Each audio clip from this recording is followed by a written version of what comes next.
Empezamos en 10 minutos.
Hola, buenas tardes.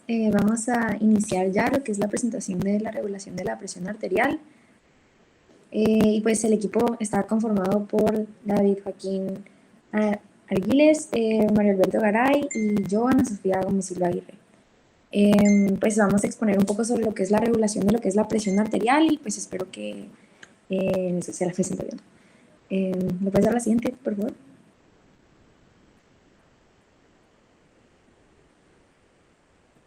Oye, Ana, ¿puedes salir y entrar para ver si se escucha un poco mejor tu micrófono?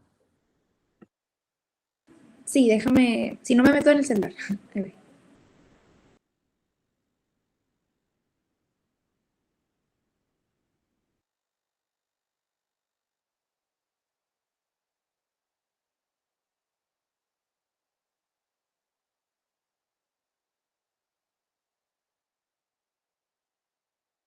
¿Se escucha mejor ya?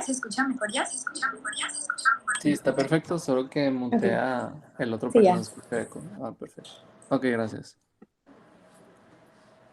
Listo, pues, bueno, ajá. ¿Le puedes dar a la siguiente ya de una vez? Ok, vamos a iniciar nada más con poquitas preguntas que pues, están muy fáciles en realidad. Si alguien me podría responder cuáles son los determinantes de lo que es la presión arterial.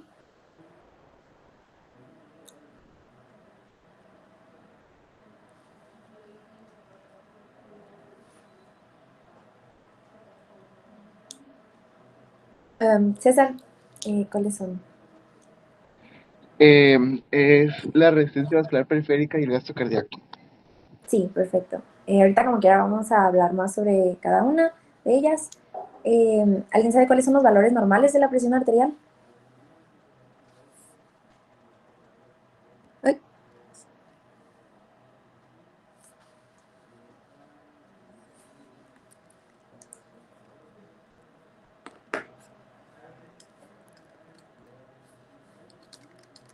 sí, muchas gracias, Mario. Son 120/80. Eh, ¿Qué causa lo que es el aumento de lo que es la presión arterial? O sea, más bien, ¿qué causa, o sea, que aumente la presión arterial, qué es el efecto que va a tener en el organismo? O más bien, hablando ya de lo que es el sistema de reflejo valor receptor.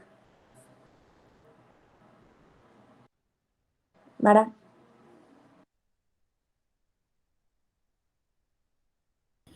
Eh, pues si aumenta la presión arterial, pues se activan los vasoreceptores para poder disminuir esa presión, porque pues no se puede mantener por mucho tiempo esa presión. Entonces, pues esos vasoreceptores lo que hacen es pues disminuirla, ¿no? O sea, por diferentes métodos, pero pues la disminuyen, al final de cuentas. sí, perfecto. Sí, los valores receptores se van a encargar de pues, disminuir lo que es esta presión arterial de forma rápida, pero ahorita pues también vamos a mencionar ya bien cómo lo realizan y ¿alguien sabe dónde se encuentra el centro integrador de la presión arterial?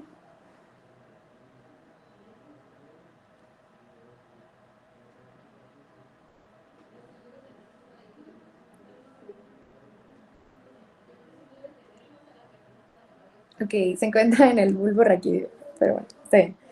¿Le puedes dar al siguiente, please?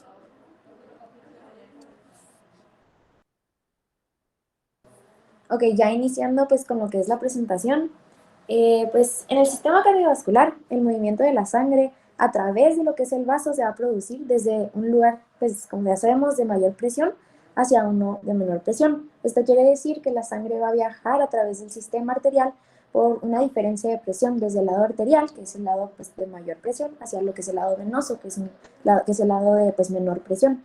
La presión arterial es la fuerza que se ejerce o que va a ser ejercida por la sangre contra lo que es la pared del vaso.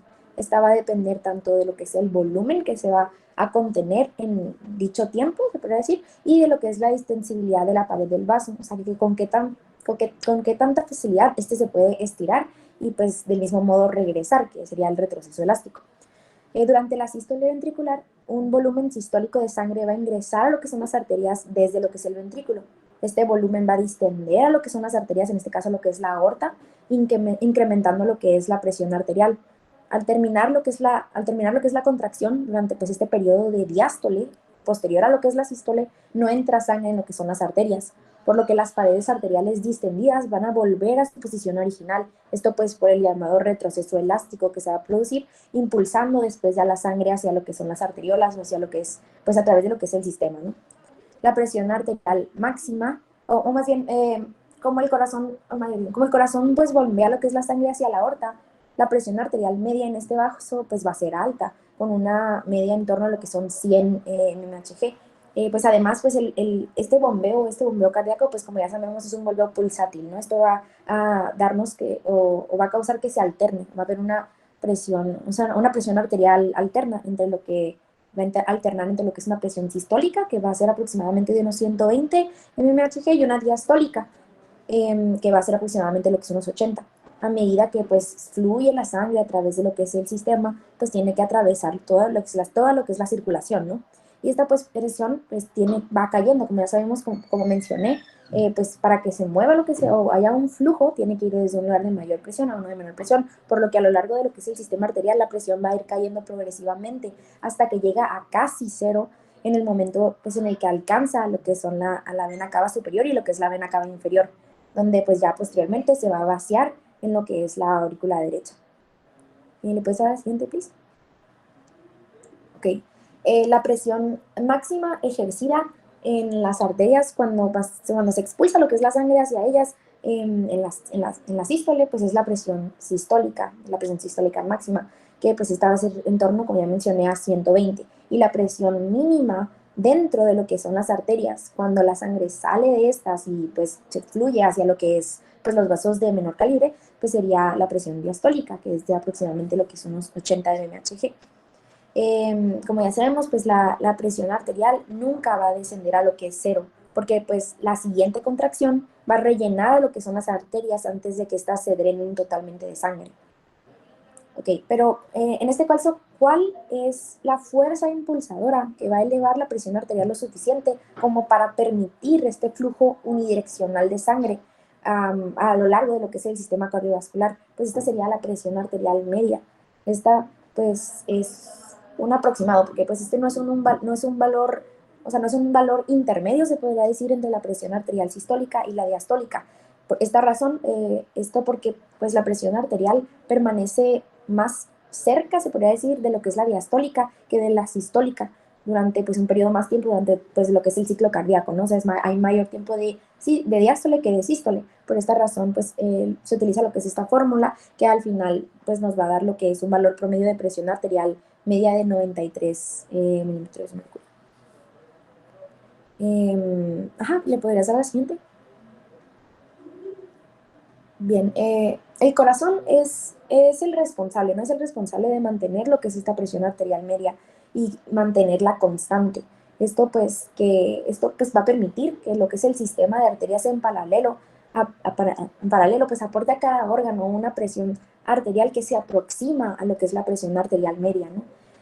Pues de este modo todos los órganos van a recibir van a recibir lo que es el mismo flujo sanguíneo o lo que es la misma presión, para que cada uno de estos órganos sea capaz de controlar su propio flujo, aumentando o disminuyendo lo que es la resistencia en lo que son las arteriolas. Un cambio en lo que es el flujo sanguíneo de lo que es un lecho vascular no debería o no afecta lo que es el flujo en los demás lechos, siempre y cuando el corazón sea capaz de mantener lo que es la presión arterial media pues, de forma normal, ¿no?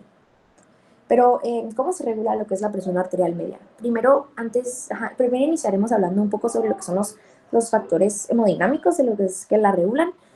Pues la presión arterial, como ya mencioné en lo que es la diapositiva pasada, es el producto de lo que es el gasto cardíaco por la resistencia vascular periférica total. Esto quiere decir que si aumentamos lo que es el gasto cardíaco, o bien aumentamos la resistencia vascular periférica, también va a haber un aumento proporcional de lo que es la presión arterial. ¿Alguien recuerda qué es el gasto cardíaco?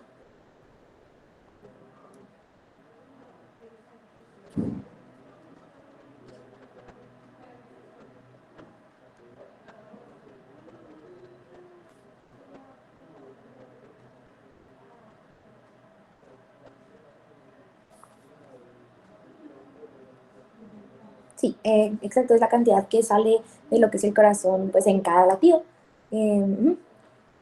pues, pues lo que es la resistencia vascular periférica no va a ser más que nada que es la resistencia que se va a oponer al flujo de sangre o la resistencia que ejerce el vaso sobre lo que es el flujo de sangre para que pues no se produzca lo que es el flujo, se podría decir.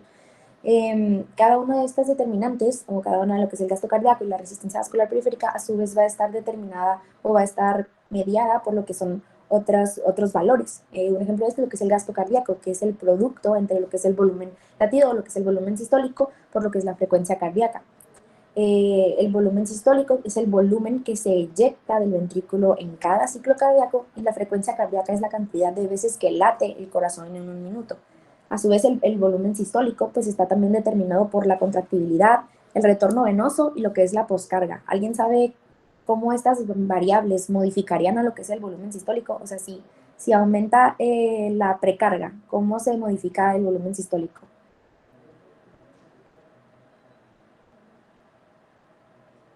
Sí, ajá. Si aumenta si disminuye la poscarga, ¿qué pasaría con el volumen sistólico? ¿Alguien sabe? Si disminuye la poscarga.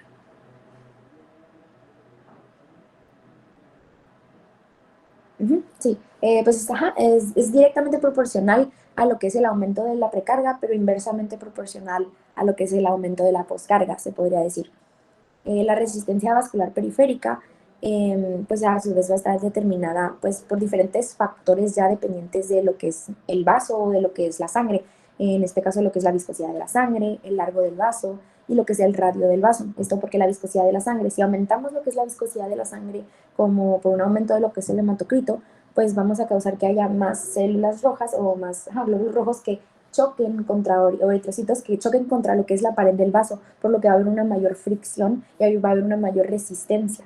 Si aumentamos el largo del vaso, va a haber, o sea, un mayor tiempo por el que la sangre va a pasar a través de lo que es este vaso determinado, se podría decir, por lo que va a aumentar la resistencia. Y si disminuimos el radio del vaso, pues, o sea, el endotelio va a tener, o la sangre va a rozar contra más superficie, se podría decir, o sea, porque no va a haber tanta superficie o no va a haber. Sí, porque, o sea, vamos a disminuir lo que es la superficie, así que va a haber una mayor resistencia. Pues la regulación a corto plazo va a ser una que se va a llevar a cabo en segundos a minutos y esta pues va a ocurrir a través de lo que son tanto vías nerviosas, cuyos órganos dianas son el corazón, los vasos sanguíneos y lo que es la médula suprarrenal. Y aquí pues les puse, o sea, si la quieren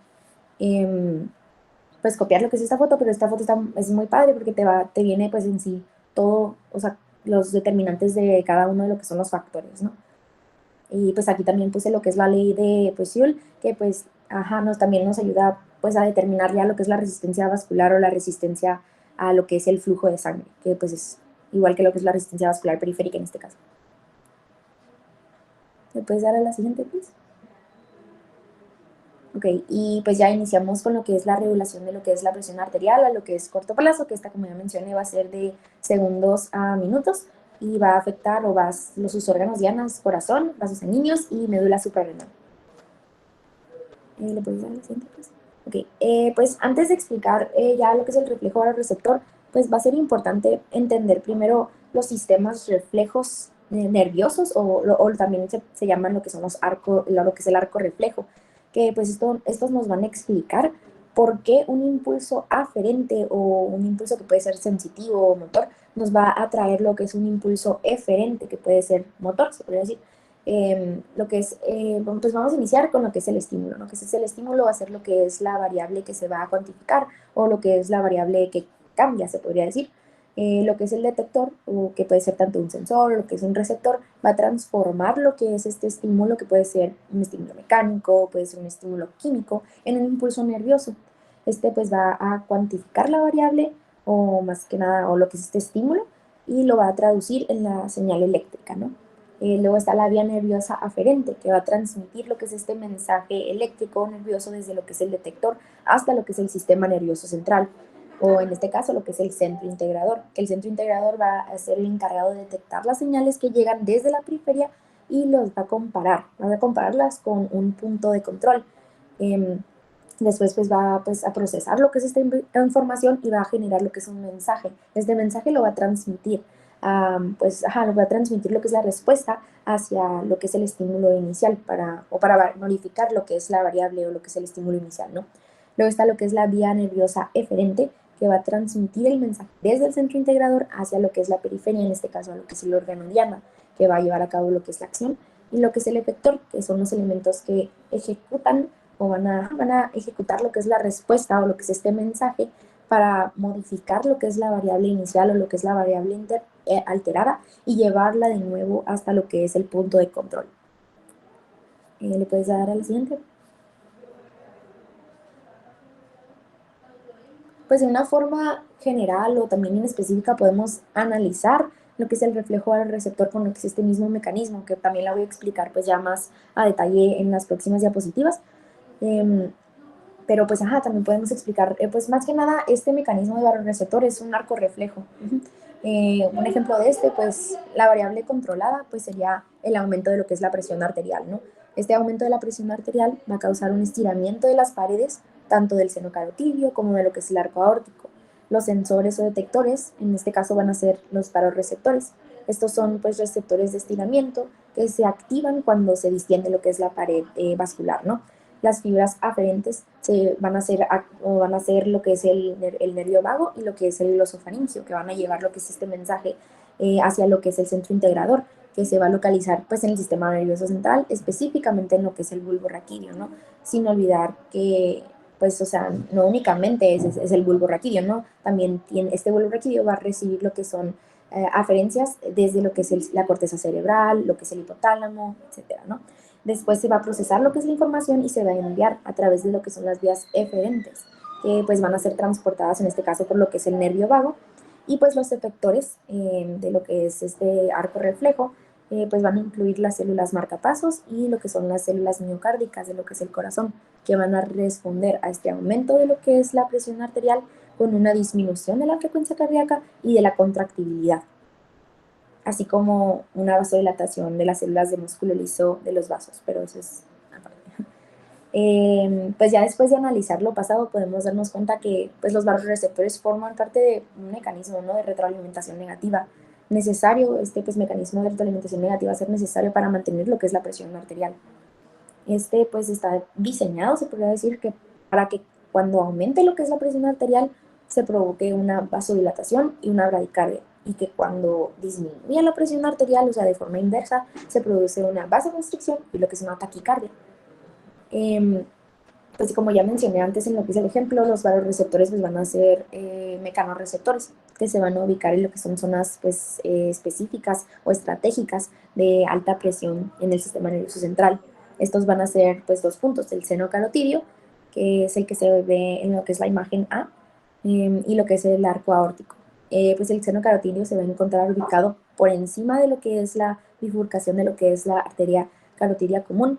Pues esta va a ser una región de alta distensibilidad, se podría decir, que van a sensar rápidamente lo que son los cambios o lo que son las alteraciones en lo que es la presión arterial. El arco aórtico esto va a ser un segmento de lo que es la aorta que se va a encontrar entre lo que es la aorta ascendente y lo que es la descendente, y también pues es un punto de alta distensibilidad, ¿no? Estos van a ser terminaciones ramificadas de fibras nerviosas sensoriales, y en sus terminales, en donde se encuentra lo que se puede decir la sinapsis, pues vamos a encontrar que va a haber lo que son canales catiónicos, que van a ser los que puse en lo que es la figura amarillita, que el receptor va a ser el TRPC, perdón, de lo que es el 1 a lo que es el 5, ¿no? Estos pues canales van a ser, pues estos son los en sí, cuando aumenta lo que es la presión arterial y se agranda lo que es la pared del vaso, se van a deformar lo que son estos canales. Esta deformación va a causar pues que se abran y permitan la entrada de cargas positivas. Esta pues entrada de cargas positivas va a llevar a lo que es la despolarización de lo que es el nervio, y pues va a llevar a lo que es la transmisión de lo que es la señal desde la aferencia hacia lo que es el centro integrador, ¿no? ¿Le puedes dar a la siguiente, please? Algo importante también que mencionar es que pues que puse ahí abajito, es que los barorreceptores no son sensibles a lo que es la presión, sino son sensibles a lo que es el estiramiento de lo que es la pared. Ok, listo. Ok, pues ya como mencioné, las vías aferentes van a estar mediadas por lo que son dos nervios craneales, el nervio glosofaringio y el nervio glosofaringio, lo que es el nervio vago, el glosofaringio. Pues los cuerpos celulares de lo que es el nervio glosofaringio se van a encontrar en lo que es el ganglio petroso. Y pues este va a traer lo que es la información o va a transportar la información de lo que es el seno carotidio y lo que son las vías aferentes de lo que es el vasoreceptor del arco aórtico se van a transmitir por medio de lo que es el nervio vago, que va a tener su ganglio, se podría decir, sus cuerpos celulares en lo que es el ganglio inferior o lo que es el ganglio nodoso.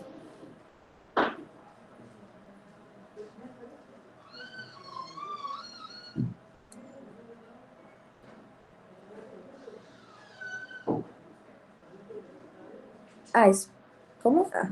Sí, ok. Pues ya lo que es el centro cardiovascular, que pues aquí más que nada les puse esta foto de lo que es la foto A, para que vieran más que nada ya lo que es la anatomía, ¿no? Lo que es el bulbo raquídeo y vamos a ver lo que son los diferentes núcleos a los que, pues, que van a formar parte de lo que es el centro cardiovascular, ¿no? El centro cardiovascular del bulbo raquídeo va a estar formado pues por estos núcleos que ya vamos a ver bien esquematizados en la figura B. Específicamente pues va a formar parte de lo que es el área vasomotora, el área cardioinhibitoria. Las fibras aferentes que llegan de los vasoreceptores se van a proyectar en lo que es el núcleo del tracto solitario, que se va a ubicar principalmente a los lados de lo que es la zona dorsal de lo que es el bulbo raquídeo, ¿no? En esta parte de aquí, más bien, si seguimos lo que son se podrían decir las líneas azules que vienen de lo que son los vasoreceptores, estos van a llegar a lo que es el núcleo del tracto solitario. Aquí se va a liberar lo que es glutamato y se va a unir a lo que son los receptores AMPA. En el núcleo del tracto solitario pues vamos a encontrar que hay dos tipos de neuronas que se van a proyectar, lo que son dos tipos de neuronas. Van a estar las neuronas inhibitorias, que se van a proyectar a lo que es el área vasomotora, inhibiendo lo que es esta área, y las excitatorias, que se proyectan a lo que es el área cardioinhibitoria, y pues al ser excitatorias pues la van a estimular, ¿no? El área cardioinhibitoria está encargada de lo que es el área C1, que es el área cardioinhibitoria a la que van a llegar las interneuronas inhibitorias, es la encargada de producir lo que es una respuesta más que nada de vasoconstricción simpática. Si esta área pues no estuviera inhibida, o sea, si se produjera en sí lo que es una disminución de lo que es la presión arterial, en donde no se estimula lo que es el reflejo vasoreceptor y no se inhibe lo que es el área C1, pues las neuronas del C1 producirían lo que es una señal de vasoconstricción pues periférica, pero al estar inhibida por las neuronas inhibitorias de lo que es el núcleo del tracto solitario, va a causar que esta área no se active y se produzca pues por consiguiente una respuesta de vasodilatación periférica. Ya las interneuronas excitatorias que se van a proyectar a lo que es el área cardioinhibitoria, pues esta área cardioinhibitoria va a estar formada principalmente por dos núcleos, el núcleo ambiguo y lo que es el núcleo motor del del vago. Cuando se estimula lo que es esta área, pues se va a producir lo que es un efecto pues, general de lo que es bradicardia, ¿no? Porque pues así se estimula lo que es esta área es porque tenemos un aumento de la presión arterial. Y pues cómo va a responder lo que es el reflejo vasoreceptor, pues por medio de lo que es una bradicardia, estimulando a lo que es esta área, ¿no? ¿Le puedes dar a la siguiente? Bueno, aquí ya sería más que nada hablando de lo que es el reflejo vasoreceptor, especificándonos en el sistema parasimpático y lo que es el sistema simpático, ¿no? Comenzamos pues como mencioné en la diapositiva pasada, con lo que es un aumento de lo que es la presión arterial. Este aumento pues va a llevar a que pues se estimule, se podría decir, la actividad vasoreceptora, que va a ser transportada pues a través de lo que es el nervio vago, a lo que es el nervio y lo que es el glosofaringio, ¿no? A través pues de la estimulación de lo que son los receptores TRPC en lo que son las terminales, ¿no? Esto va a pues, transportar lo que es esta señal o a través de lo que son estos dos nervios craneales que va a llegar y va a estimular a lo que es el núcleo del tracto solitario. Esto va a causar que pues, se estimulen lo que son las interneuronas inhibitorias y las excitatorias. Las inhibitorias a lo que es el área vasomotora, inhibiendo pues lo que es el efecto en el área C1 sobre lo que son, y pues esto va a llevar a que se inhiba lo que es el efecto de vasoconstricción sobre lo que son las células de músculo liso vascular, y al no activarse, como ya mencioné, se va a producir una vasodilatación. A su vez, las interneuronas excitatorias estimulan lo que son ambos núcleos que ya mencioné en la diapositiva pasada, que es el ambiguo y lo que es el motor dorsal del vago. que son pues núcleos de lo que es el parasimpático, ¿no? Son núcleos del vago, proyectándose lo que son fibras parasimpáticas preganglionares del nervio vago que van a llegar o van a hacer sinapsis en lo que es el corazón. Estas fibras establecen sinapsis en lo que son ganglios situados en las paredes de lo que es las aurículas. Se va a liberar lo que es acetilcolina y se va a unir a lo que es el receptor N2, que es un receptor activado por ligando, es un receptor nicotínico, que permite pues lo que es la entrada de cationes, o sea, de cargas positivas. Esto va a llevar a lo que es una despolarización, o sea, se va a producir un potencial de acción, una despolarización, que se va a transmitir por lo que son las fibras postganglionares parasimpáticas, que van a inervar a lo que es el nodo sinoauricular y a lo que son el músculo auricular y ventricular, llevando a lo que es un efecto, pues en general, de lo que es una disminución de lo que es la frecuencia cardíaca y una disminución de la contractibilidad. Disminución de la frecuencia cardíaca por actuar sobre las células marcapasos y disminución de la contractibilidad por actuar sobre las aurículas y lo que son los ventrículos. A su vez, pues las fibras postganglionares también pueden liberar lo que es acetilcolina, que se une a lo que son receptores M2, que van a ser causando lo que es una disminución de lo que es, pues sí, o sea, lo que es la acetilcolina se va a unir a lo que son los receptores M2. Esto va a llevar a lo que es una disminución de la frecuencia cardíaca y lo que es la contractibilidad. Pues más que nada es importante la parte en la que viene lo que es los vasos sanguíneos, que habla de lo que es la vasodilatación. Es importante también conocer que no nada más, o las aferencias parasimpáticas, no son abundantes las aferencias parasimpáticas vasodilatadoras, pero pues sí existen y van a estar en diferentes puntos, como lo que son las glándulas salivales, lo que es el músculo. Bueno, ¿se escucha? Sí, se escucha. Se podría decir que van a actuar inervando lo que son estas glándulas salivales, el músculo esquelético y lo que es el tejido eréctil.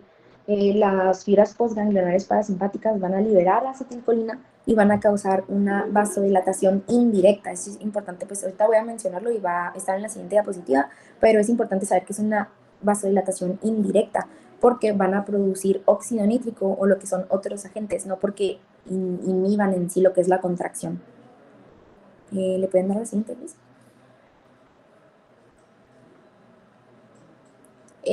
Bueno, en el corazón, pues ya, esta parte de aquí, la parte de lo que son los receptores colinéricos, cómo actúan en lo que es el corazón, no la voy a explicar porque ya se vio en lo que es la clase pasada de lo que es automatismo cardíaco. Lo único que pues mencionar aquí, o sea, lo puse para que pues si lo querían ver y lo querían leer, pero pues más que nada lo único que mencionar es que pues son receptores M2 que van a actuar pues por una vía G-alfa-I, es una vía inhibitoria, ¿no? Por lo que va a llevar a lo que es una disminución de lo que es la contractibilidad y una disminución de lo que es la frecuencia cardíaca, que va a actuar sobre lo que son dos tipos de células diferentes. Pero pues del lado ya de los vasos sanguíneos, esto sí es lo que les mencioné, lo que es la acetilcolina puede dilatar lo que son los vasos sanguíneos en tejidos, al unirse a lo que son pues diferentes receptores muscarínicos, causando pues esta vasodilatación indirecta, ¿no? En el músculo esquelético, la acetilcolina se une a receptores M2 en las membranas presinápticas. Imagínense que esta parte de aquí abajito donde viene músculo esquelético, la cosa más roja o la cosa más moradita es una terminal sináptica, ¿no? Y pues la acetilcolina se va a unir a lo que es este receptor M2, causando pues una disminución de lo que es la concentración de lo que es el AMP cíclico y inhibiendo lo que es la liberación de lo que son vesículas de noradrenalina. O sea, en sí está causando una vasodilatación indirecta porque está impidiendo la liberación de noradrenalina de lo que es un terminal simpático. En el tejido pues eréctil, la acetilcolina, que es el de la parte superior, la acetilcolina también se une a lo que es un receptor M2, se produce lo que es no lo puse otra vez, pero se va a producir lo que es el mismo efecto que en lo que es el músculo esquelético, pero a su vez también se puede unir a lo que son receptores M3. Este va a tener lo que son dos efectos, unirse a lo que son receptores M2 y causar lo que es la inhibición de la liberación de lo que es noradrenalina, o también se puede unir a lo que son receptores M3 en células endoteliales y a través de lo que es la vía GQ activar a lo que es la fosfolipasa C, y esta fosfolipasa C pues va a llevar en fin último a lo que es la producción de lo que es el IP3, que ya sabemos que este se va a unir a lo que es el receptor de IP3, aumenta lo que es la concentración de calcio intracelular y induce lo que es la secreción de óxido nítrico, que el óxido nítrico difunde de lo que es la célula endotelial y llega a lo que es la célula de músculo, lo que es la célula pues, de músculo liso vascular, ¿no? Donde va a inducir lo que es la relajación de forma indirecta al activar a lo que es la guanilatociclasa. En lo que son las glándulas salivales, pues es un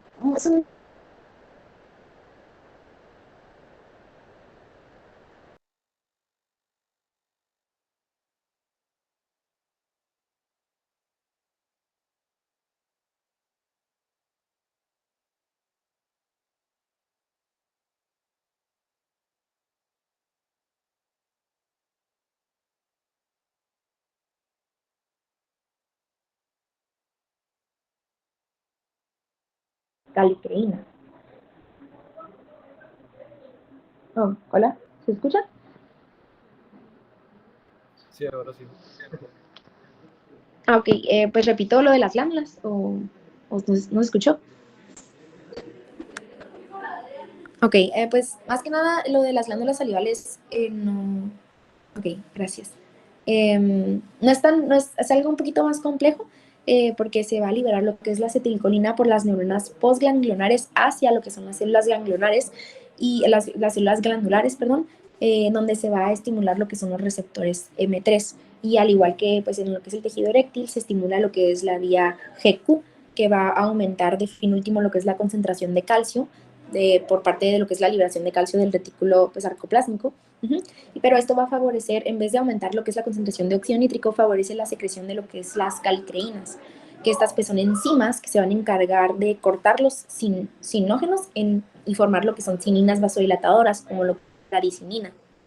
La bradicinina, pues a su vez, pues estimula lo que es una vasodilatación o puede inducir lo que es la vasodilatación al unirse a lo que son receptores receptores R2, que pues van a, en fin último, pues van a llevar a lo que es el aumento de lo que es la síntesis de lo que es óxido nítrico y lo que es prostaglandinas, induciendo pues una vasodilatación indirecta. Lo único que, pues, lo más importante de lo que es esta diapositiva es como que saber que pues el parasimpático no, o sea, como ya han mencionado, inhibe, pues, o la estimulación del vasoreceptor inhibe a lo que es el área C1 y en la mayor parte de los tejidos eso es lo que causa la vasodilatación, o sea, que se inhiba la vasoconstricción, se podría decir, pero también el parasimpático puede estimular la vasodilatación, una vasodilatación indirecta.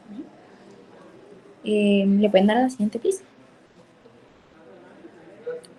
Ok, pues ya, ahora después de, ok, aquí me equivoqué, es simpático, pero una vez, este es como el efecto opuesto, se podría decir, de lo que, de lo que es el reflejo baroreceptor, o sea, cuando no se estimula lo que es el reflejo baroreceptor, ¿no? Una disminución de lo que es la presión arterial, pues, como ya mencioné, no va a estimular lo que es lo que es el reflejo baroreceptor. En sí, pues, va a causar que lo que es la velocidad de despolarización de las fibras aferentes del vago y de lo que es el osofaringio disminuya. Esto porque, si recuerdan, lo que son los baroreceptores van a responder a lo que es la distensión de lo que es la pared, pero si disminuye la presión arterial, no va a distenderse, o lo que es la fuerza que ejerce la sangre contra lo que es la pared del vaso es menor, causando pues que disminuya lo que es esta distensión. Pues esto pues a su vez causa que disminuya lo que es la estimulación en lo que es el núcleo del tracto solitario, y esto pues ocasiona que no se estimulen lo que son las interneuronas inhibitorias a lo que es el área vasomotora. Este efecto pues activa, pues esto termina pues activando lo que es el área C1 y pues va a llevar a lo que es una estimulación de lo que es la vasoconstricción y a su vez pues se inhibe lo que es esta estimulación de las interneuronas excitatorias a lo que es el área cardioinhibitoria. Okay. Ya explicando un poquito más de lo que es el área C1, pues si recordamos, este área va, o más que nada, va a enviar lo que es el área C1, se va a encontrar en lo que es el bulbo raquídeo y va a enviar axones que van a descender por lo que es la médula espinal y van a hacer sinapsis con las neuronas preganglionares simpáticas que se van a encontrar en la columna intermedio lateral de lo que es la médula espinal a nivel de T1 a lo que es L3. Estas sinapsis por lo general van a ser sinapsis glutaminérgicas, por lo que va a inducirse lo que es la liberación de lo que es glutamato. y se van a estimular lo que son los receptores NMDA y no NMDA. Las neuronas preganglionares van a hacer sinapsis en lo que es en las cadenas simpáticas ganglionares, y aquí se va lo que es liberar acetilcolina, que se va a unir a lo que son receptores nicotínicos N2 en lo que es la neurona postganglionar simpática. Las fibras postganglionares van a tener lo que son dos dianas importantes. Bueno, en realidad van a tener lo que son dos dianas importantes, que son las arterias y lo que es el corazón, en donde se va a pues liberar lo que es noradrenalina. Pues en la primera, lo que son las arterias y las arteriolas, se va a liberar lo que es noradrenalina, se va a estimular lo que es el receptor alfa 1 y se va a inducir lo que es una vasoconstricción. Y lo que es el corazón, pues se va a liberar lo que es noradrenalina a lo que son los receptores beta 1 y se va a producir lo que es un aumento de lo que es la frecuencia cardíaca y lo que es la contractibilidad. Es importante pues también mencionar que en el control simpático también está implicada lo que es la médula suprarrenal. Algunas fibras preganglionares simpáticas inervan, o sea, en vez de irse a lo que es el ganglio, van a ir directamente a lo que es inervar lo que son las células cromáfines de lo que es la médula suprarrenal. Se podría decir que la médula es como un ganglio simpático y que las células cromáfines, que pues también van a tener los receptores nicotínicos N2, son como las neuronas postganglionares simpáticas. Estas células cromáfines van a también liberar lo que son neurotransmisores, pero específicamente pues van a revelar, o en mayor cantidad, van a liberar lo que es adrenalina y noradrenalina pues en menor cantidad a lo que es el torrente sanguíneo, en lugar de hacerlo pues específicamente a lo que es un órgano en específico o una célula en específico, ¿no? Al liberar los neurotransmisores de forma sistémica, la médula suprarrenal regula la actividad tanto del corazón como de los vasos sanguíneos. ¿Le puedes dar a la siguiente, please? Bueno, aquí también esto pues ya se vio en lo que era la presentación de lo que era el automatismo cardíaco, pero sí, más que nada aquí es para pues mencionar otra vez, bueno, más que nada cómo es el mecanismo o cómo es que la unión a lo que son los receptores B1 en las células tanto del nódulo sinoauricular como de lo que son las aurículas y los ventrículos, pues puede pues aumentar frecuencia cardíaca y contractibilidad, ¿no? ¿Alguien sabe o sea, qué son estos, qué es el desmonol y lo que es el metoprolol?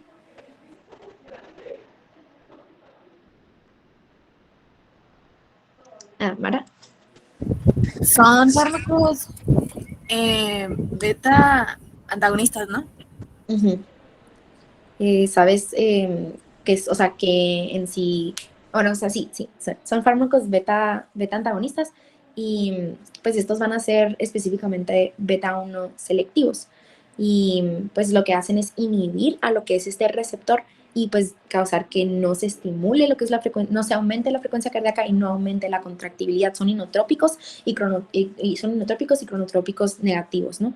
Y pues esto pues puede ser muy importante en pacientes en los que pues se busque disminuir lo que es disminuir la frecuencia cardíaca o disminuir lo que es el gasto cardíaco. Como en pacientes, ¿vale? Son cardíacos. Sí, perfecto. ¿Le puedes dar a la siguiente, please?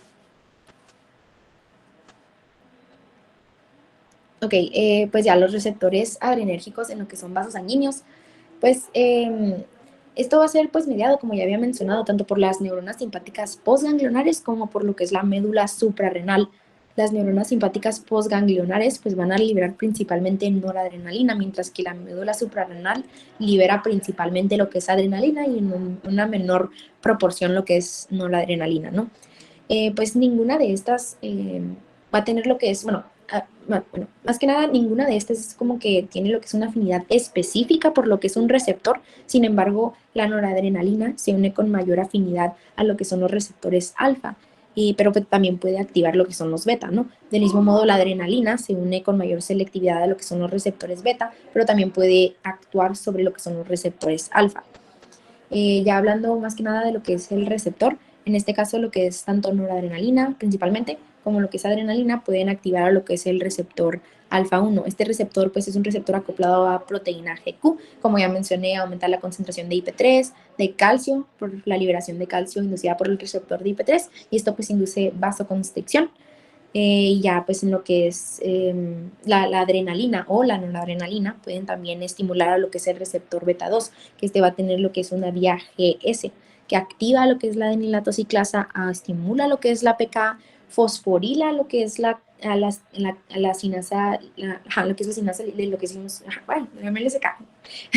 Y esto pues va a llevar a que se produzca lo que es una relajación de lo que es el músculo lisovascular.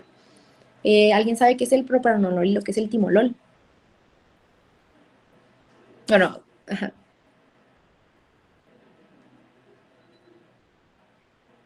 ¿O por qué los puse aquí en el receptor beta 2?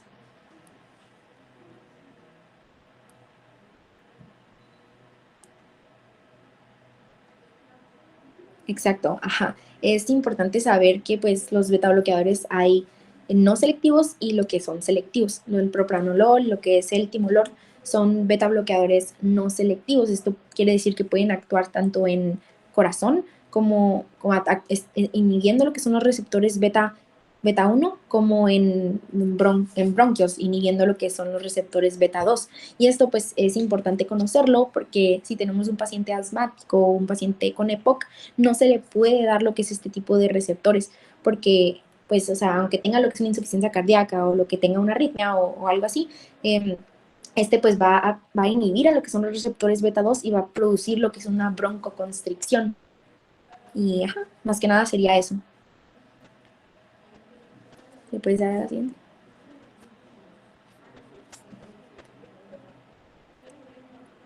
Ok, muy bien. Muchas gracias a mi compañera Ana. Ahora yo, David Argueles, voy a continuar con esta presentación con la sección de regulación del gasto cardíaco. Son muchos recordatorios, pero necesarios. Ahora, en cuanto a factores que disminuyen la frecuencia cardíaca, tenemos el aumento de la duración de diástole, la cual es determinada por el potencial diastólico máximo, el pendiente de despolarización diastólica, que también es conocido como la fase 4, y el potencial umbral. También una disminución de iones extracelulares ocasiona disminución de corrientes iónicas responsables por actividad de marcapasos del sono sinauricular, disminuyendo la frecuencia cardíaca.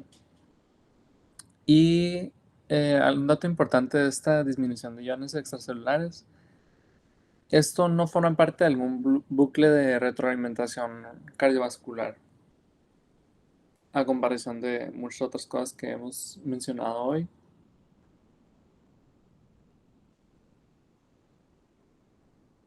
Y ahora hablando un poquito sobre el volumen sistólico, como podemos ver aquí, es determinado por el volumen diastólico y el volumen telediastólico y el volumen telesistólico.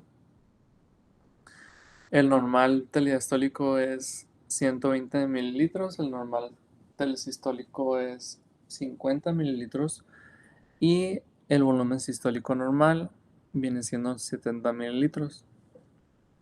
Primero hablando sobre el volumen telediastólico, este depende de la presión de llenado, la cual depende del llenado auricular, que depende del retorno venoso.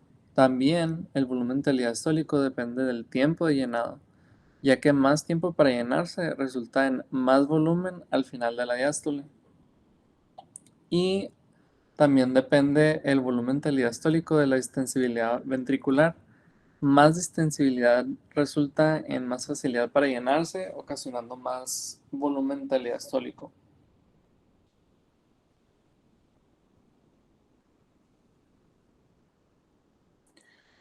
Y los determinantes del volumen telesistólico, aquí tenemos 4.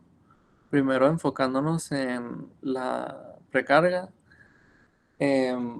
Si aumenta la precarga, también conocida como el volumen telediastólico, aumenta la contractilidad cardíaca y disminuye el volumen telesistólico.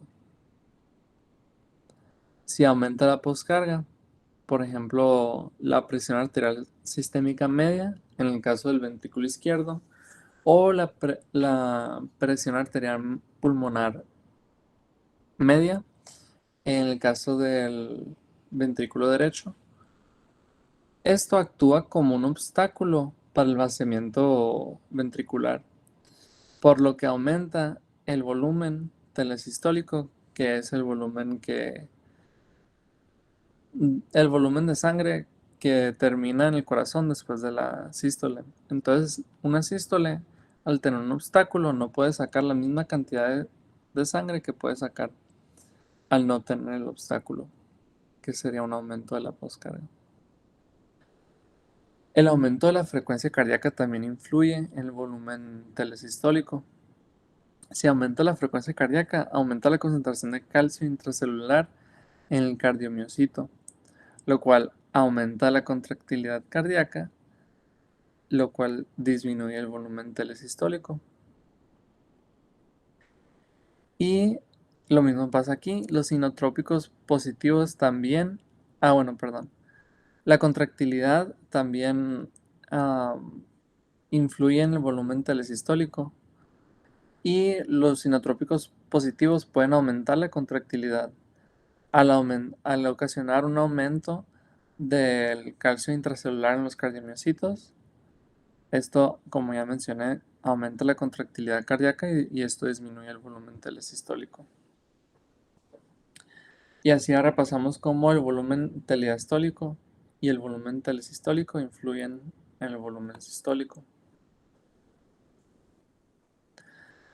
Algo muy importante que se mencionó hace rato, pero solamente se pasó por encimita, es la ley de Frank-Starling, o ley de Starling como dice aquí.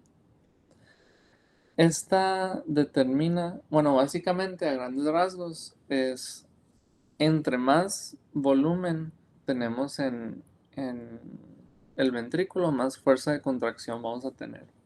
Y explica en este diagrama por qué. Por ejemplo, aquí. Digamos que es el volumen ventricular normal. Cuando hay un volumen ventricular normal, así se ven las fibras musculares, así se ve la miocina, así se ve la actina. Entonces, aquí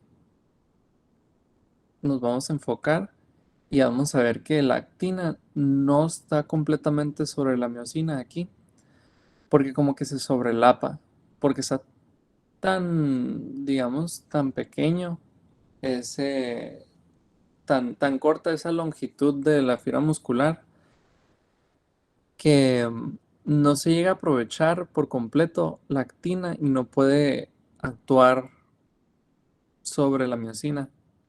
En cambio, si solamente extendimos un poco y le agregamos más volumen al ventrículo y se aumenta la longitud, aquí ya está perfectamente alineado toda la actina sobre la miocina. O sea, al aumentar el volumen, aumentamos la longitud de la fibra muscular y ya podemos tener el aprovechamiento máximo de la fibra muscular. Ya absolutamente toda la actina puede trabajar sobre toda la miocina y este es, digamos que el momento de mayor fuerza de contracción del ventrículo. Pero hay un límite a este pues crecimiento proporcional al aumento de fuerza, porque si se distiende más el ventrículo, se aumenta más el volumen de sangre en el ventrículo, pues ya estaría muy estirada la fibra muscular, perdón, la fibra muscular y ya no se aprovecharía estos pedacitos de miocina que están aquí. Y acá la actina no tiene nada, no tiene ni una sola partícula de miocina de que agarrarse, o sea, no está haciendo nada acá. Y esta miocina, pues nadie está pues aprovechándola para poder hacer la contracción.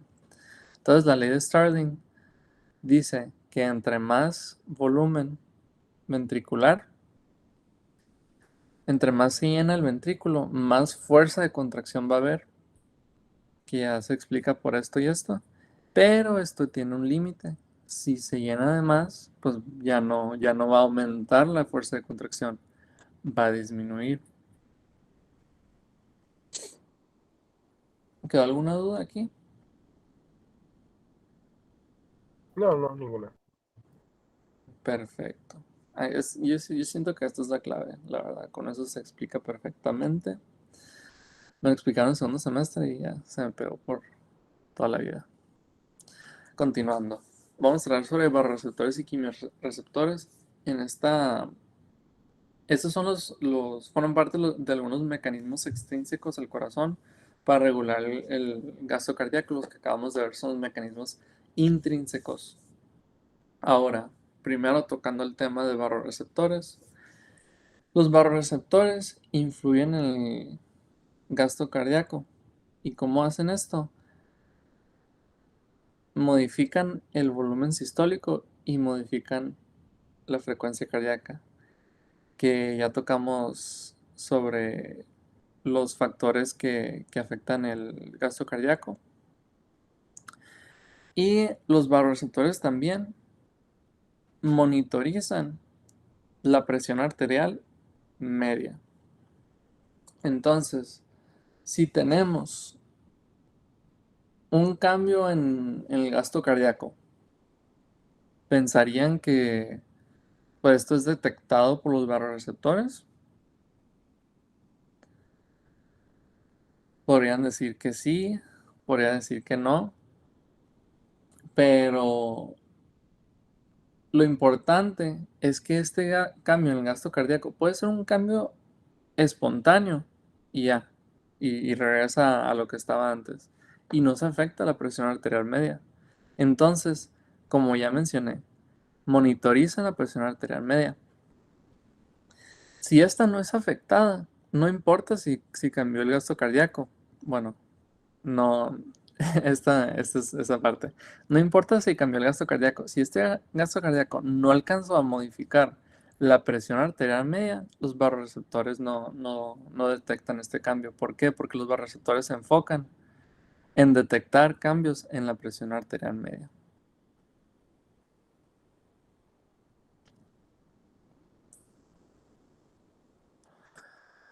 Ahora, hablando sobre los quimiorreceptores periféricos.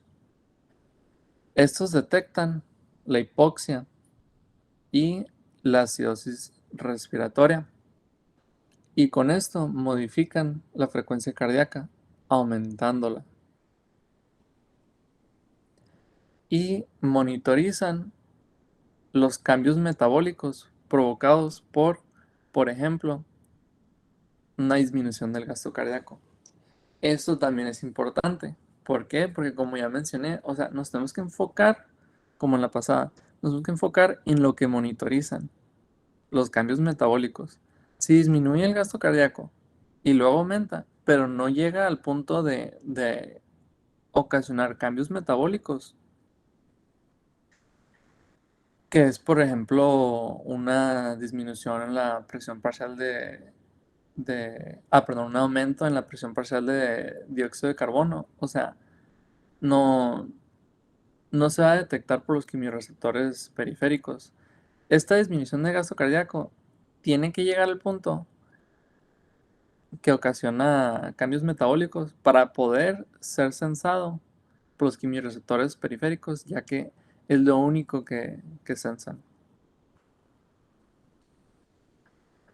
Ahora, esta, la verdad, está muy simple, aunque sea un poco compleja. Los quimiorreceptores periféricos, al detectar, como ya mencioné, un aumento en la presión parcial de dióxido de carbono, aumentan la frecuencia cardíaca, lo que aumenta el gasto cardíaco. Y esto tiene más peso al efecto del aumento del dióxido de carbono sobre los cardiomiocitos.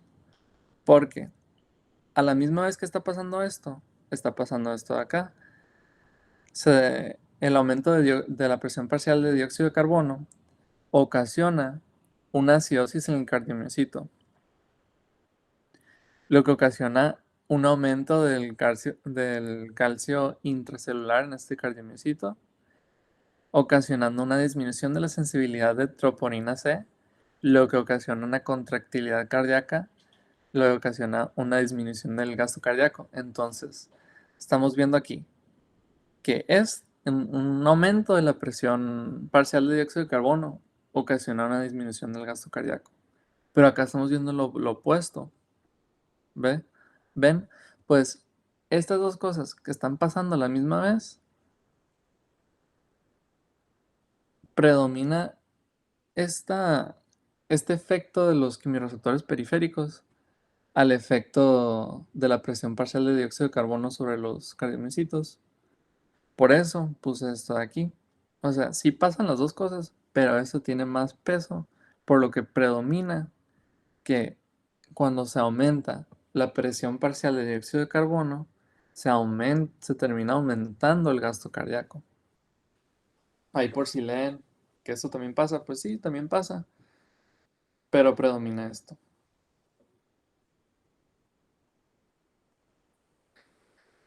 Pasando a los barroreceptores de baja presión, hablaré un poco sobre esos. A ver, tenemos un comentario.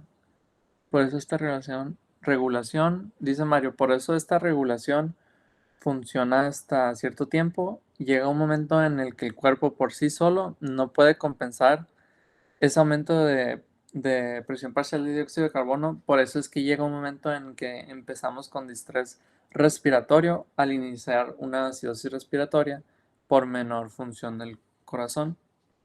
Muy bien, gracias por ese comentario, Mario. Y también tenía otro comentario.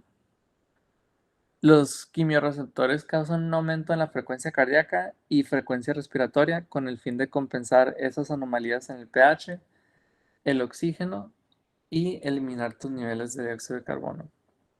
Sí, así es. De hecho, la figura 23.6 menciona eso, por si la ven ahí en el libro del Boron. Muchas gracias, Mario, por los comentarios. Ahora pasando a barroreceptores de baja presión. Pues primero quiero mencionar que la distribución anatómica es la que ven aquí. Perdón. Podemos ver que están en la arteria pulmonar, en la unión de la aurícula derecha y la vena cava, en la unión de la aurícula izquierda y las venas pulmonares, en la aurícula derecha, en la aurícula izquierda y en los ventrículos. Y algo importante del hecho de que están en los ventrículos es que esto, o sea, el efecto que tienen los receptores que están ahí casi, básicamente no aporta, o sea, es tan poco el efecto que básicamente no aporta la homeostasis de la presión. Entonces, pues un dato muy importante. Sí, sí están ahí, pero... Ah, y aparte tenemos más información sobre los auriculares. Entonces, pues por eso se habla sobre los auriculares. Y los del ventrículo, pues el único dato que les puedo dar es ese, que, que casi ni son relevantes. Pero pues sí existen y tienen un poquito de efecto. Entonces los barroreceptores de baja presión se unen al nervio vago, responden al aumento del llenado del sistema vascular, provocando una taquicardia, vasodilatación renal y diuresis. Esa vasodilatación renal y diuresis la vamos a ver más en la sección renal. En la sección renal, ahorita estamos enfocándonos en lo cardíaco. Ayudan a regular el gasto cardíaco y regulan indirectamente la presión arterial media al regular tanto el volumen circulante efectivo como el gasto cardíaco. Las funciones de los receptores auriculares de tipo A y B, podemos ver los A aquí y los B acá y acá. Las fibras A monitorizan la frecuencia cardíaca y descargan en sincronía con la sístole auricular. Las fibras B monitorizan la elevación del volumen auricular, empiezan a descargar durante la sístole ventricular e incrementan gradualmente su ritmo de descarga a medida que se van llenando las aurículas. Aquí pueden ver su descarga respectivo a un electrocardiograma.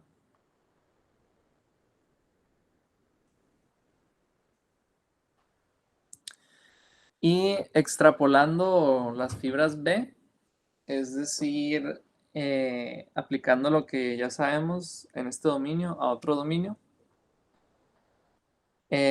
detectan cambios en la presión venosa central, ya que esta presión determina el llenado de la aurícula derecha, y monitorizan principalmente el volumen circulante efectivo y retorno venoso.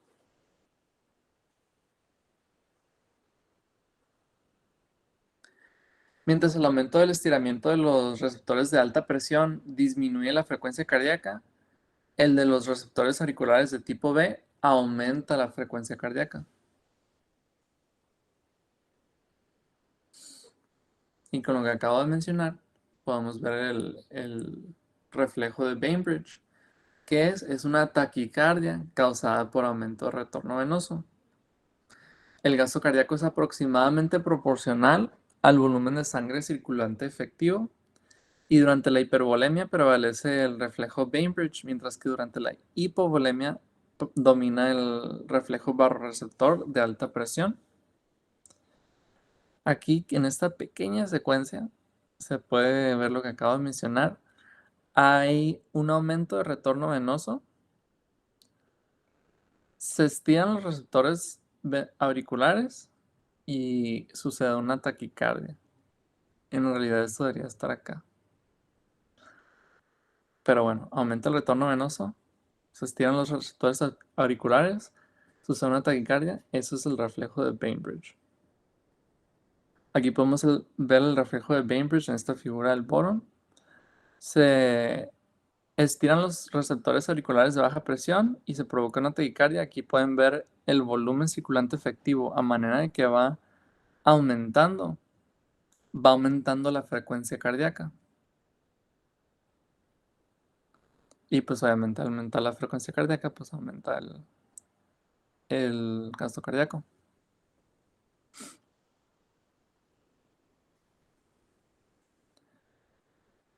Y es todo por mi parte. Le paso el micrófono a mi compañero Mario. Y bueno, ya comenzando con lo que es el último tema del día de hoy, es el control de lo que es la presión arterial a mediano y largo plazo. Y esto va a ser importante que lo dividamos así, porque va a estar regulado por diferentes mecanismos humorales. Lo que es el largo plazo va a ser determinado principalmente por lo que es el volumen circulante efectivo. Y este volumen circulante efectivo va a ser el volumen sanguíneo funcional, que va a ser controlado por los mecanismos que ya hemos mencionado en esta presentación, lo que es el seno carotidio y los receptores de baja presión, que sería el receptor auricular, ¿no? O la arteria pulmonar, que también regula esto, ¿no? Entonces, si quieres dar el siguiente. Entonces, hablando primero de lo que es la regulación a mediano plazo, va a estar involucrado todos estos compuestos endocrinos y parácrinos que van a desarrollar este control en lo que es de horas a días. Entonces, es una regulación lenta. Y todas estas sustancias humorales se pueden dividir en lo que son sustancias vasoactivas y lo que son las sustancias no vasoactivas. Las vasoactivas, como está marcado en la diapositiva, nos van a ayudar tanto a mediano y largo plazo. Y son estas la endotelina, prostaglandina, óxido nítrico, de las que vamos a hablar cada una de ellas a continuación. Y las sustancias no vasoactivas a largo plazo van a ser principalmente estas dos, lo que es la hormona antidiurética, el péptido natriurético auricular y también todo lo que es el sistema renina-angiotensina-aldosterona, que es de lo que vamos a hablar también al final, ¿no? Entonces, hablando de los compuestos vasoactivos, se van a dividir entre si te causa una vasoconstricción o una vasodilatación. Y aquí podemos ver que lo que es la adrenalina va a depender de qué receptor es el que está estimulando para ver cuál es la respuesta que te va a ocasionar, como ya habíamos visto con mi compañera, ¿no? Entonces, si te activa los receptores alfa 1, te va a causar una vasoconstricción. Y si te activa los receptores beta 2, una vasodilatación, ¿no? Y ahí tenemos todos los demás, lo que es la serotonina, angiotensina 2, el péptido, la arginina vasopresina y lo que es la endotelina son vasoconstrictores. Y los vasodilatadores van a ser la histamina, el péptido natriurético auricular, las bradicinas como también las otras cininas y lo que son las prostaglandinas y el óxido nítrico, ¿no? Siguiente. Y entonces esta diapositiva nada más las puse para que supieran que en la regulación a mediano plazo, el control parácrino es mayor que el control endocrino. Entonces, este control paracrino puede ser pues cualquiera de estas sustancias, tanto aminas, péptidos, gases, como el óxido nítrico y los derivados del ácido araquidónico, que aquí abajo tenemos algunos ejemplos, lo que son las prostaglandinas E2 o lo que es la prostaciclina para la vasoconstricción renal y lo que son, por ejemplo, también los tromboxanos para la vasoconstricción en general, ¿no? Siguiente.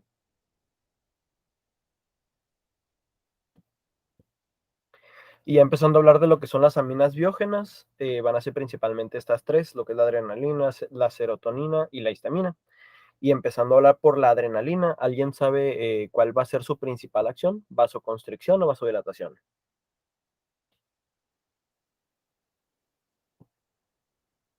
¿No? Ok, pues como habíamos comentado, va a ser principalmente vasodilatación, porque tiene una mayor sensibilidad por los receptores betas que por los alfas, pero también te puede causar vasoconstricción dependiendo del receptor que esté estimulando, ¿no?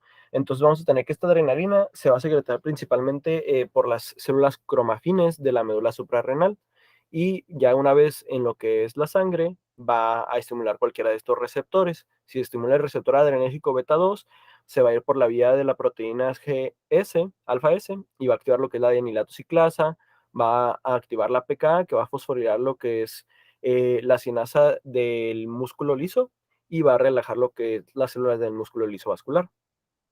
Y así lo que estimula es el receptor adrenérgico beta 1, que esto si recordamos están principalmente en el corazón, va a aumentar lo que es la frecuencia cardíaca y la contractilidad. Y si estimula lo que son los receptores adrenérgicos alfa 1, va a causar una vasoconstricción en estas mismas células de músculo liso, ¿no? ¿Y por qué es importante saber esto del receptor beta 2? Porque estos receptores van a estar principalmente incluidos en lo que es el hígado, el corazón, el músculo y las mismas médulas suprarrenales. Entonces, al causar esta vasodilatación, por ejemplo, cuando alguien está corriendo, y se está liberando esta adrenalina, lo que estamos haciendo es que haya vasodilatación local en estas ciertas áreas para que funcione todo de manera más eficiente. Entonces, si estamos corriendo, vamos a tener una presión arterial muy alta porque va a haber una vasoconstricción periférica. Pero si tenemos una vasoconstricción en lo que es el músculo, le vamos a estar causando hipoxia y pues no queremos eso. Entonces, por eso es que se hacen estas vasodilataciones selectivas para que en estas estructuras llegue pues la sangre como debería de llegar y que haya más oxigenación. Siguiente. Hablando de lo que es la serotonina, va a ser liberada por lo que son los nervios serotoninérgicos, las células enterocromafines, las mismas cromafines suprarrenales y algunas veces va a ser liberada por lo que son las plaquetas y los mastocitos. Entonces esta serotonina, que es lo mismo que 5-hidroxitriptamina, va a estimular tanto los receptores 2A y 2B de la misma serotonina.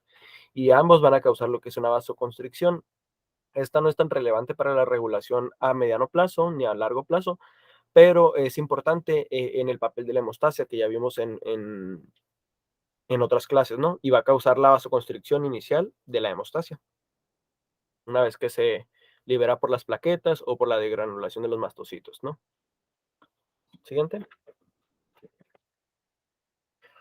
Y ya lo que es la histamina va a ser liberada principalmente por los mastocitos, pero también en algunos nervios. Y esto va a ser secundario a lo que es una lesión tisular o alguna inflamación que va a causar una degranulación de los mastocitos y se va a liberar la histamina.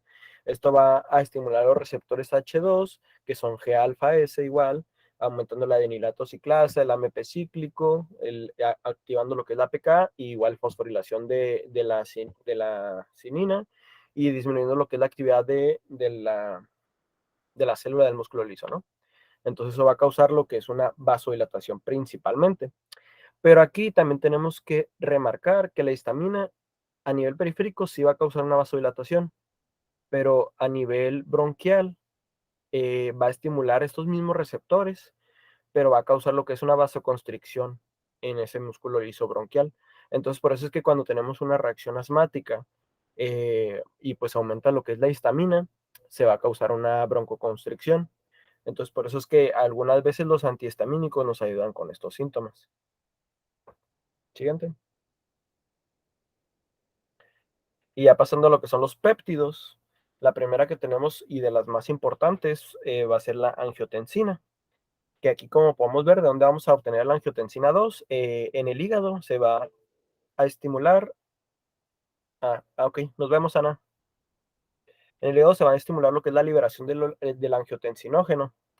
Y una vez que haya hipoxia renal, se va a liberar lo que es la renina. Se necesita una hipoxia renal o una disminución en lo que es el flujo renal para que se libere esta renina. Esta renina va a pasar el angiotensinógeno a un decapéptido llamado angiotensina 1. Y la angiotensina 1 va a estar circulando por toda la sangre hasta que encuentre lo que es la ECA, que es la enzima convertidora de angiotensina, que se encuentra mayormente en pulmón, pero se puede encontrar en otros lugares también. Esta enzima va a pasar el decapéptido a un octapéptido, que es la angiotensina 2, y esta ya entonces va a estimular pues en diferentes estructuras pues sus funciones. Va a aumentar lo que es la contractilidad cardíaca en el corazón, va a causar una vasoconstricción renal, que va a aumentar lo que es la reabsorción de sodio, va a causar una producción de aldosterona en lo que es la médula suprarrenal, y en lo que es el hipotálamo va a causar directamente lo que es sed y la secreción de lo que es la arginina vasopresina, que es otro de los péptidos que hablaremos ahorita. También facilita la liberación de lo que es la noradrenalina postganglionar y a la larga es un factor de crecimiento cardíaco. Entonces, cuando damos nosotros inhibidores de angiotensina 2, lo que vamos a hacer también, aparte de disminuir la presión arterial que se está aumentando por esta angiotensina 2, vamos a disminuir lo que es el remodelamiento cardíaco y a largo plazo pues vamos a evitar que tenga pues un corazón pues remodelado o que esté más grande, ¿no? Y, y aquí abajo tenemos cómo es que la angiotensina 2 causa la vasoconstricción periférica. Va a estimular lo que es el receptor AT1 por la vía G-alfa-Q y va a aumentar lo que es estos metabolitos y en una finalidad va a aumentar lo que es el calcio intracelular, aumentando la vasoconstricción, ¿no? Siguiente. Y ya en lo que es la arginina vasopresina, que dijimos que se liberaba por esta misma angiotensina 2, va a ser otro péptido que va a estimular lo que son los receptores BV1A, en lo que son las células musculares del músculo liso vascular, ¿no? Y va a causar esta vasoconstricción, pero eso no va a ser su principal función, porque esto lo va a causar a concentraciones mayores, ¿no? La principal función de lo que es la arginina vasopresina va a ser lo que es la antidiuresis, ¿no? Entonces, esto es más relevante para cuando veamos ya los mecanismos renales. La arginina vasopresina va a actuar pues, en la regulación a largo plazo, disminuyendo lo que es la diuresis y aumentando lo que es el volumen circulante efectivo. Siguiente. Otra es la endotelina, que va a causar la vasoconstricción más potente de todos estos péptidos, pero solamente es parácrina, por eso no tiene tanta relevancia en la regulación. Pero pues una vez que se libera la endotelina por diferentes factores, puede ser tanto por una disrupción en el endotelio o puede ser por la misma acción de lo que es el péptido natriurético auricular, como vamos a ver más adelante. Se va a estimular lo que es el receptor ETA en lo que es las células del músculo lisovascular y va a causar igual una vasoconstricción. Aquí es importante remarcar algo que es un poco paradójico. La endotelina por sí es un vasoconstrictor muy potente, pero al mismo tiempo ocasiona que haya secreción en los miocitos auriculares de lo que es el péptido natriurético auricular, que vamos a ver que es un vasodilatador. Entonces, un vasoconstrictor ocasiona que se libere más un vasodilatador. Y dale siguiente. Y este mismo péptido vasodilatador, que es el péptido natriurético auricular, estimula la producción de endotelina. Entonces es un ciclo vicioso de que un vasoconstrictor te va a estar ocasionando que se libere un vasodilatador, pero el vasodilatador va a estar estimulando más la producción del vasoconstrictor. Y así es como se va a estar regulando para que no haya tanta vasoconstricción ni tanta vasodilatación, sino que vaya aumentando en ambas maneras, ¿no? Entonces, el péptido natriurético auricular va a ser liberado en los miocitos auriculares y van a causar una disminución en lo que es el líquido efectivo circulante, ¿no? Y eso nos disminuye lo que es la presión arterial.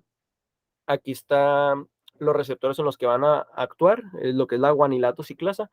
De manera periférica va a causar esta vasodilatación, pero no es tan importante. Lo más importante de lo que es el péptido natriurético auricular es que va a tener una acción diurética y natriurética potente. Entonces esto nos va a disminuir lo que es el líquido extracelular, disminuyendo la presión arterial, y así vamos a evitar que haya una sobrecarga de volumen. Entonces, siempre que se estiran demasiado la aurícula, se va a liberar este péptido natriurético auricular. Entonces el corazón va a estar recibiendo señales de que tenemos demasiado volumen pues en el sistema, tenemos que sacarlo. ¿Cuál es la manera más eficiente de sacar el volumen del sistema? Pues va a ser el riñón, va a ser ocasionando la diuresis y la natriuresis, porque acuérdense que el sodio jala agua, entonces vamos a estar sacando sodio para poder sacar más agua del sistema. ¿Y cuál es el órgano principal involucrado en lo que es la regulación a largo plazo de la presión arterial? ¿Alguien sabe? ¿No? Bueno, pues va a ser el riñón, ¿no? Siguiente.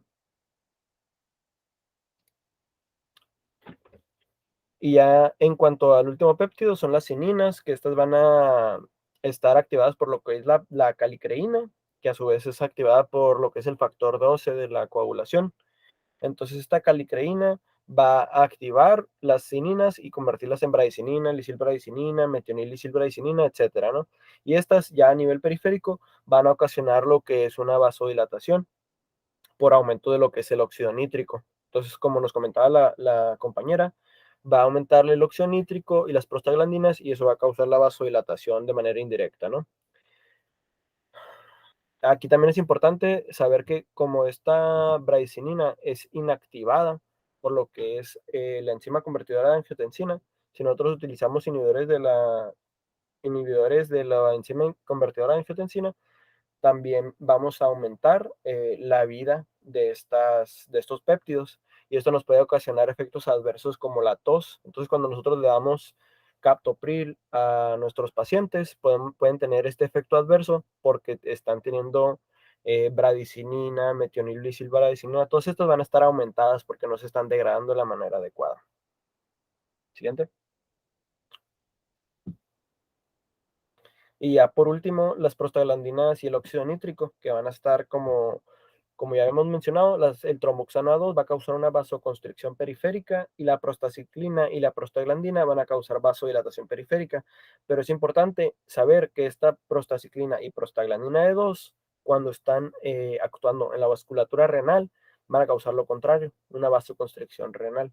Entonces eso es importante porque cuando se están liberando estas prostaglandinas, pues vamos a estar activando más lo que es el sistema renina-angiotensina-aldosterona porque va a estar disminuyendo el flujo hacia el riñón. Y lo que es el óxido nítrico va a ser liberado por las mismas células endoteliales. Entonces, una vez que se libera, va a penetrar en las células del músculo liso vascular, activar la guanilato ciclasa y aumentando lo que es el GMP cíclico, y esto nos va a llevar eventualmente a una disminución del calcio y a una fosforilación de las células del músculo liso, ¿no? Y entonces esto nos va a llevar a una vasodilatación. Y este mecanismo era importante porque cuando nosotros queremos ayudar a los pacientes que tienen un infarto o alguna angina, nosotros utilizamos unos medicamentos que se llaman nitratos, que actúan de esta manera, aumentando lo que es el óxido nítrico, y entonces de esa manera causamos una vasodilatación, en específico en las arterias cardíacas, y eso disminuye tanto los síntomas de dolor como la isquemia cardíaca que pues puede traernos efectos contraproducentes, ¿no? Y también otro de los mecanismos donde lo utilizamos es en lo que son los inhibidores de la fosfodiesterasa 5. Al inhibir esta fosfodiesterasa 5, se están aumentando también lo que son las concentraciones de óxido nítrico, aumentando lo que es la vasodilatación de los cuerpos cavernosos, que es el tratamiento indicado para lo que es la impotencia, ¿no? De los cuerpos cavernosos. Siguiente. Y ya para terminar, nada más una revisión del sistema renina-angiotensina-aldosterona. No vamos a entrar a detalle porque es un tema de renal, pero saber que este mismo angiotensinógeno pues va a convertirse en angiotensina 1 y ya la angiotensina 2 va a tener un montón de funciones. Va a aumentar lo que es la actividad simpática, va a aumentar lo que es la reabsorción tubular de lo que es el sodio y el cloro y la excreción de lo que es el potasio. Entonces, de esta manera, vamos a estar aumentando lo que es la retención de agua y pues de volumen eficiente, ¿no? También va a estimular lo que es las suprarrenales para secretar aldosterona y va a estimular todavía más esta reabsorción de sodio. Va a estimular la vasoconstricción arteriolar, pues en general, y eso va a incrementar lo que es la presión arterial, y va a estimular lo que es la secreción de la arginina vasopresina. Entonces, esta arginina vasopresina va a aumentar lo que es la reabsorción de agua, ¿no? Porque va a estimular lo que es tener más acuaporinas en el riñón. Y eso en general, pues nos va a causar un aumento del volumen efectivo circulante y nos va a causar que haya una perfusión aumentada en las células del aparato yuxtaglomerular. Y así es como se regularía a largo plazo toda esta presión arterial. Siguiente. Entonces aquí está pues los principales activadores del sistema de renina-angiotensina-aldosterona para saber cuándo es que se va a activar esto. Siempre que disminuya la presión de perfusión en lo que es la arteria renal, como les comentaba, por las prostaglandinas o simplemente porque estás perdiendo sangre, se va a activar este sistema. También cuando haya unos niveles de lo que es sodio y cloro o cloruro de sodio en lo que es la mácula densa. Y también cuando nosotros estamos empezando a correr o estamos empezando a hacer cualquier actividad que aumente lo que es el sistema simpático, se van a estimular directamente los receptores beta de las células yuxtaglomerulares. Y esto va a causar también lo que es una disminución de la presión arterial. O sea, lo que va a hacer es inhibir este sistema renina-angiotensina-aldosterona en esta última. Y eso sería todo por nuestra parte. No sé si hay alguna duda.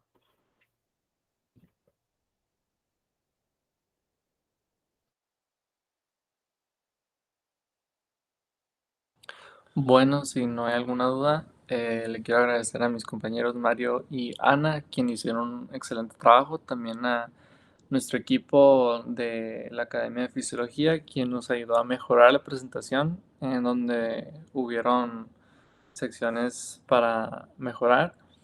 Y por último, a todos los que nos acompañaron, ya sea en vivo o en YouTube, ya para la grabación. Que tengan un excelente día. Gracias. Nos vemos, gracias.